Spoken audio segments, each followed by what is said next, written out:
Congress party के लोगों ने ये हमको लगता है कि एक ढंग से विरोध अपना दर्ज कराया कि उनके सोनिया गांधी को निमंत्रण नहीं मिला।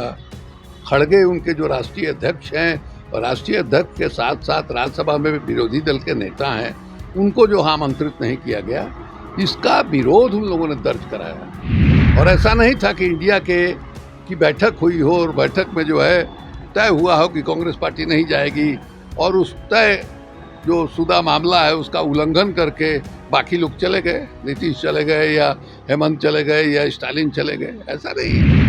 कहा यह जा रहा है कि नीतीश कुमार ने जब वहाँ वो गए तो कांग्रेस के कई नेता वहाँ नहीं गए। इसको लेकर चर्चा है कि इंडिया है तो इंडिया में भी समन्वय नहीं है गठबंधन। नीतीश कुमार का ही क्यों नाम ले रहे हैं? ममता बनर्जी भी गई वहाँ, स्टालिन भी वहाँ गए और लोग भी गए। कांग्रेस पार्टी के लोगों ने ये हमको लगता है कि एक ढंग से विरोध अपना दर्ज कराया कि उनके सोनिया गांधी को निमंत्रण नहीं मिला।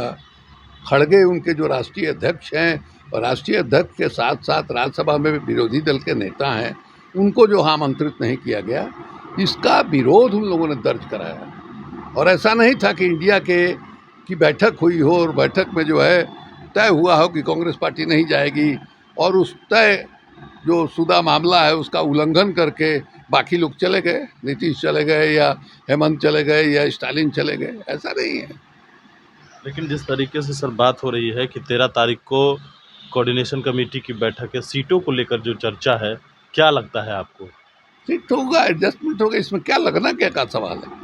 वो गठबंधन बना है इसीलिए कि 1 to 1 का फाइट हो भारतीय जनता पार्टी के लिए। तो अगर यह नहीं होगा तो गठबंधन का मतलब ही क्या है? इसलिए एकदम आश्वस्त रहिए, गठबंधन होगा और भारतीय जनता पार्टी के साथ 1 to 1 की फाइट होगी। और जिस ढंग से समाज में माहौल बना हुआ है, भाषण सुनते सुनते और मोदी जी का चेहरा देखते देखते लोग उब गए हैं। यानी जो महंगाई है उसी तरह से, बेरोजगारी है उसी तरह से, बाजार में मंदी छाई हुई है, लोग त्रस्त हैं। छोटे छोटे जो व्यापारी हैं, जो भारतीय जनता पार्टी के खास वोटर हुआ करते थे, उनको ही GST जो लगा हुआ है उसको लेकर के लोग तबाह हैं। कितने लोग जो है बर्बाद हो गए। इन्होंने नोटबंदी जो जारी किया, छोटे छोटे जो व्यापार करने वाले, काम करने वाले, फुटपाथ पर दुकान लगाने वाले, चाय बेचने वाले, ये लोग कोई चेक से लेन देन नहीं न करता है, इनका सब नकदी कारोबार था। और हिंदुस्तान का जो श्रम शक्ति है, उस श्रम शक्ति का 94% हिस्सा जो है ये इसी तरह के, जिसको इनफॉर्मल सेक्टर कहते हैं, वो उस सेक्टर में लगा हुआ है। वो सब बर्बाद हो गए। सर एक सवाल है कि अखिलेश सिंह जो हैं उन्होंने कह दिया है कि 9 सीट लेंगे और नीतीश कुमार की विचारधारा और मेरी विचारधारा अलग है। भाई विचारधारा अगर अलग अलग नहीं रहती तो अलग अलग पार्टी क्यों रहती?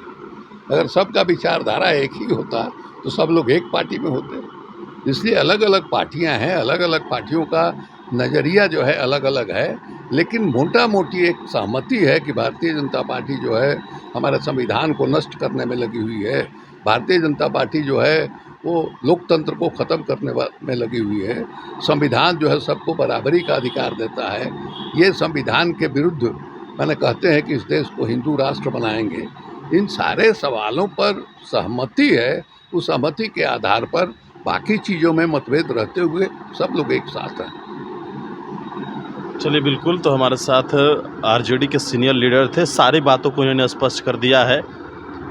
प्रधानमंत्री से मुलाकात हो या कांग्रेस का तंज हो, तमाम चीज़ों का इन्होंने जवाब दे दिया है। और भी अपडेट्स देते रहेंगे वनीश फोर्नेशन के साथ। नमस्कार।